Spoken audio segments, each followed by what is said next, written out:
മാർക്കോസ് 10-1 മുതൽ 52 വരെയുള്ള വാക്യങ്ങൾ. വിവാഹമോചനത്തിനെ സംബന്ധിച്ച പ്രബോധനം. അവർ അവിടെ വിട്ട് യൂദായിലേക്ക് ജോർദാനും മലകരയിലേക്ക് പോയി. വീണ്ടും ജനങ്ങൾ അവന്റെ അടുക്കൽ വന്ന് ഒരുമിച്ച് കൂടി. പതിവുപോലെ അവൻ അവരെ പഠിപ്പിച്ചു. ഫരിസേയർ വന്ന് അവനെ പരീക്ഷിച്ചുകൊണ്ട് ചോദിച്ചു, ഭാര്യയെ ഉപേക്ഷിക്കുന്നത് നിയമാനുസൃതമാണോ? അവൻ മറുപടി പറഞ്ഞു, മോശ എന്താണ് നിങ്ങളോട് കൽപ്പിച്ചത്? അവർ പറഞ്ഞു, ഉപേക്ഷാപത്രം കൊടുത്ത് അവരെ ഉപേക്ഷിക്കാൻ മോശ അനുവദിച്ചിട്ടുണ്ട്. യേശു പറഞ്ഞു, നിങ്ങളുടെ ഹൃദയ കാഠിന്യം കൊണ്ടാണ് മോശ ഇന്നും നിങ്ങൾക്ക് വേണ്ടി ഒരുങ്ങിയത്. എന്നാൽ സൃഷ്ടിയുടെ ആരംഭം മുതൽ ദൈവം അവരെ പുരുഷനും സ്ത്രീയുമായി സൃഷ്ടിച്ചു. ഈ കാരണത്താൽ പുരുഷൻ പിതാവിനെയും മാതാവിനെയും വിടുകയും അവർ ഇരുവരും ഒരു ശരീരമായി തീരുകയും ചെയ്യും. പിന്നീട് ഒരിക്കലും അവർ രണ്ടല്ല, ഒറ്റ ശരീരമായിരിക്കും. അതിനാൽ ദൈവം സംയോഗിച്ചത് മനുഷ്യർ വേർപെടുത്താതിരിക്കട്ടെ. ഇക്കാര്യത്തെക്കുറിച്ച് ശിഷ്യന്മാർ വീട്ടിൽ വെച്ച് വീണ്ടും അവനോട് ചോദിച്ചു. അവർ പറഞ്ഞു, ഭാര്യ ഭർത്താവിനെ ഉപേക്ഷിച്ച് മറ്റൊരാളെ വിവാഹം ചെയ്യുന്നവർ വിചാരം ചെയ്യുന്നു. ശിശുക്കളെ അനുഗ്രഹിക്കുന്നു. അവൻ തൊട്ട് അനുഗ്രഹിക്കുന്നതിന് വേണ്ടി ശിശുക്കളെ അവന്റെ അടുക്കൽ അവർ കൊണ്ടുവന്നു. ശിഷ്യന്മാരാകട്ടെ അവരെ ശകാരിച്ചു. ഇത് കണ്ടപ്പോൾ യേശു കോപിച്ച് അവരോട് പറഞ്ഞു, ശിശുക്കൾ എന്റെ അടുക്കൽ വരാൻ അനുവദിക്കുന്നു, അവരെ തടയരുത്. എന്നാൽ ദൈവരാജ്യം അവരെ പോലെയുള്ളവരുടേതാണ്. സത്യമായി ഞാൻ നിങ്ങളോട് പറയുന്നു, ശിശുവിനെ പോലെ ദൈവരാജ്യം സ്വീകരിക്കാനും അതിൽ പ്രവേശിക്കുകയില്ല. അവൻ ശിശുക്കളെ എടുത്ത് അവരുടെ മേൽ കൈകൾ വെച്ച് അനുഗ്രഹിച്ചു. ധനികനും ദൈവരാജ്യം. യേശു വഴിയിലേക്ക് ഇറങ്ങിയപ്പോൾ ഒരുവൻ ഓടി വന്ന് അവന്റെ മുമ്പിൽ മുട്ടുകുത്തി ചോദിച്ചു, നല്ലവനായ ഗുരു, നിത്യജീവൻ അവകാശമാക്കാൻ ഞാൻ എന്ത് ചെയ്യണം? യേശു അവനോട് ചോദിച്ചു, എന്തുകൊണ്ടാണ് നീ എന്നെ നല്ലവനെന്ന് വിളിക്കുന്നത്? ദൈവം ഒരുവനല്ലാതെ നല്ലവനായി ആരുമില്ല.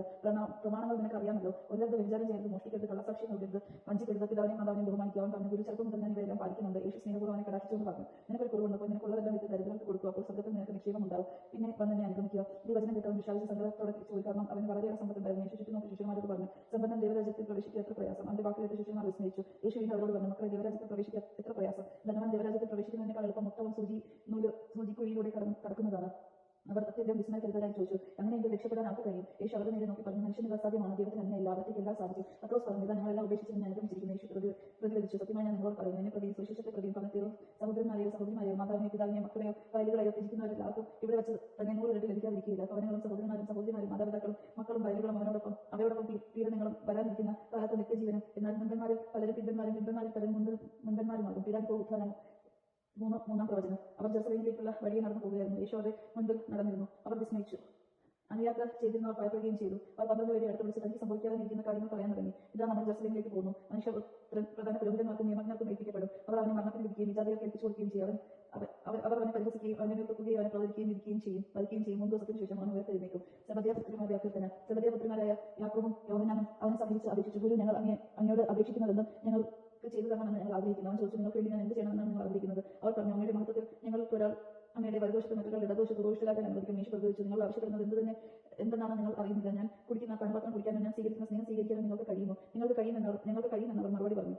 ഞാൻ കുടിക്കുന്ന പാനപാത്രം നിങ്ങൾ കുടിക്കും, ഞാൻ സ്വീകരിക്കുന്ന സ്നാനം നിങ്ങൾ സ്വീകരിക്കും. എന്നാൽ എന്റെ വലതുവശത്ത് ഇടതുവശത്ത് ഇരിക്കാനുള്ള വരം തരേണ്ടത് ഞാനല്ല, അത് ആൾക്ക് വേണ്ടി സജ്ജമാക്കിയിരിക്കുന്ന അവർക്കുള്ളതാണ്. ഇത് കേട്ടപ്പോൾ ബാക്കി 10 പേർക്ക് യാക്കോബിനോട് യോഹന്നാനോട് അമർഷം തോന്നി. യേശു അവരെ അടുത്ത് വിളിച്ച് പറഞ്ഞു, വിജാതിയരുടെ കർത്താക്കൾ അവരുടെ മേൽ യജമാനത്വം പുലർത്തുന്നുവെന്നും അവരുടെ പ്രമാണങ്ങൾ അവരുടെ മേൽ അധികാരം പ്രയോഗിക്കുന്നുവെന്നും നിങ്ങൾക്ക് അറിയാമല്ലോ. എന്നാൽ നിങ്ങളുടെ ഇടയിൽ അങ്ങനെ ആകരുത്.